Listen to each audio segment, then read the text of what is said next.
What's up guys, Rainer here, back again. Today, Loki. One of my favorite assassins in the game, although he's kind of fallen onto a solo lane role, which I particularly enjoy. So let's talk about Loki real fast. His 2 is the decoy here. You'll see that. It attracts all enemy minions in the radius to the decoy, where they will attack it. He's invincible, so they can hit him as much as they want, and then at the end of a specific time, the decoy will explode, doing damage to all the enemies in the radius. The damage of the decoy is 75, 125, 175, 225, and 275, and he lasts 3 seconds. The most important ability Loki has is his passive, called Behind You, and Loki deals more damage with his basic attacks when he's standing behind enemies. The damage also utilizes his 5-hit swing chain. So, I mean, it will really do a lot of damage if you can land all 5 of them behind him. His 1 is Vanish. I've seen it used a lot of times by people that play Jungle Loki to initiate their fight. I don't ever do that, just for the fact that it's got a very telltale, like, audio cue to it, where he makes, like, a smoke bomb sound and then disappears. And he still appears to wards, he just appears as a red dot as opposed to his whole face. So they still know you're coming. And the audio cue pretty much nails the fact that they're going to know you're coming. I use it more for an escape, because it works great for that. When you use your Vanish, Loki turns completely invisible, gains immunity from slow effects, and takes 25% less damage. His next attack applies bleed to the target, dealing damage every 0.5 seconds, and it reveals Loki. The damage per tick maxes out at about 90 plus 25%. So, I mean, it's not a just massive amount. The stealth duration is 4 seconds, and your speed buff is 35%. So it works fantastic as a escape. I use it as that quite effectively throughout this game. We talked about his 2 already, Decoy. His 3 is Aimed Strike. He activates his ability, and his next basic attack does additional damage in a limited amount of time. Also used to initiate into his fights. Also a very noticeable auditory cue. It's a loud, like, high-pitched sound that is just noticeable from, like, feet away. He's very, very... You know when Loki's going to attack you. So you're going to want to... This is the one that I use to initiate a fight. There, that was the sound effect there. What you really want to do is wait until you're as close as possible to your opponent. Here comes the Vanish before you activate your 3. Because it doesn't last for very long, only 5 seconds, so it's not like you can just activate it before, you know, you're anywhere near them. You've kind of got to know that you're going in. And then his ultimate, Assassinate, you've seen me use it once. Loki teleports to a pinpoint location on the ground and attacks a single target within that radius. The teleport is instantaneous. As soon as you activate the ability, he appears right where you spawned him. And if you hit a god with this ability, it instantly backstabs them, dealing damage that caps out at about 450 plus 120% of your physical power, and then it stuns them for an additional second, allowing you to attack again. This is Loki's easily most powerful ability. It can be used both to initiate a fight and to finish an escaping target, because the teleport distance is quite large. You saw me use it once already. I'll let you know when I use it again. So that's Loki's general kit. Let's move into a conquest build here.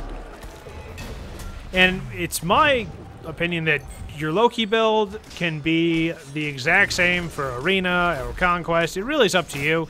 I'm going to tell you a build, and I'm going to leave an alternate one down in the description just so you've got some variety in case one doesn't work for you. Because by no means is Loki open and shut case. Because you're going to want to... he's billed as an assassin. I always play him as a solo lane because he's so good in solo lane. No one expects it. So your first item that you're going to build, if you're playing your solo lane build, is you're going to want Death Toll. Death Toll's pretty good. It just allows you to keep your sustain up while you're laning. But you're going to want to pick up Warrior Tabby. Pretty standard build so far. And then you're going to want to build Jotuns. Jotun's Wrath immediately next.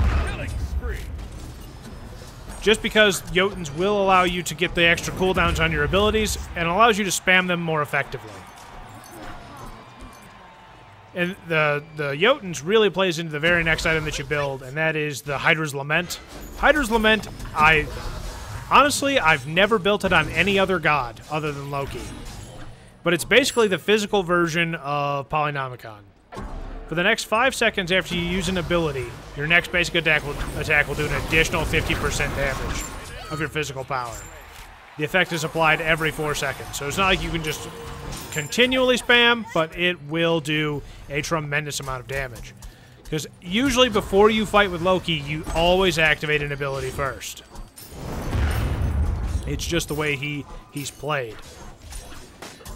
So it just adds an astronomical amount of damage to Loki. Loki is a very, very atypical assassin in the fact that he is just a glass cannon. You either get a kill or you die immediately.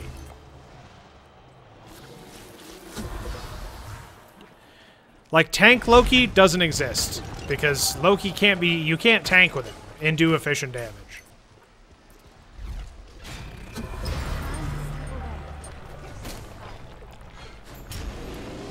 So one of the things that you really want to work on as a Loki player, if you really want to play Loki seriously, is you've really got to learn how to place your decoys. Placing decoys, you can get an entire minion wave. So this team fight's going down, so I drop my decoy right into the middle of it. Just because the decoy does a good amount of damage, and it's worth having in a position where you can actually get a decent amount of clear for your decoy. You don't need to drop it right on the enemy's heads because enemy gods know that it's going to explode. I mean, they know what's going to happen. So whenever a large team fight's going down, or like Ares is dropping his ultimate, you can just throw down your decoy right in the middle of it and it'll explode and do damage. It'll do a good amount. It's not a great ability, but I mean, it's the best you've really got for an AoE. Because once an Ares ult goes down, you don't want to be standing underneath Ares dealing physical attacks. Because that's where all the ultimates happen.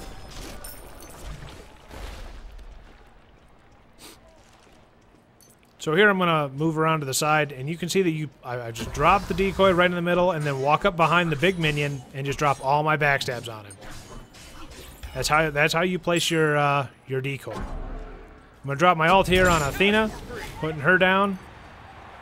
And move back out of position here because Loki gets focused often and fast because he has zero sustain. So you see I drop the decoy there and pull their entire minion wave into that decoy. It's an excellent ability. The other thing that's worth noting about Loki's decoy is it can body block for you. You can trap enemies with it. It can be used to tank abilities for you. I've used it to tank Neith's arrow before. The universal, worldwide, global ult that she has. I don't know if it still does that, but I know I've done it in the past. So let's move into the next item of your build, Deathbringer. Right to it, because Loki's backstab does crit. It will crit, and it'll crit often. So you can hit enemies in the back and do a massive amount of critical damage very, very quickly. After that, it's more of a how do you need to build Loki. Your last two items are your very situational alternate items, depending on what you need. If you need protection, Magi's Blessing, because the bane of Loki is CC. If you're going up against some CC heavy gods, get you a Magi Blessing, because that'll really, really help. The other one, you can get situational keen size or chin size, however you prefer to pronounce it. It's up to you. Heartseeker is also an option. I wouldn't recommend it, but if you want to play solo build and you're fairly confident with your Loki, by all means, go for it. It works. The other item I would recommend also into your build is if you need to get penetration, get Titan's Bane.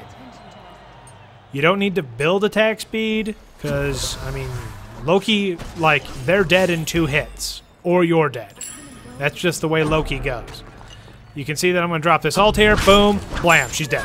2 hits. Half health. Then I come over here like an idiot and initiate against Anubis, who has an ultimate dropping on his head. So I immediately die. That's, you either kill them instantly, or you don't.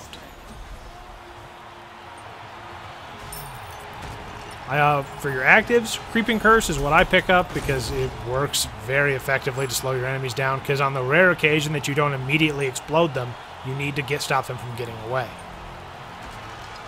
So we move here into the final engagement of the video, and I'm going to drop my ultimate here onto the Anubis and pick up the kill very quickly, and then we're going to engage rapidly here onto the Nua, and Anher's going to pick up the kill for the win.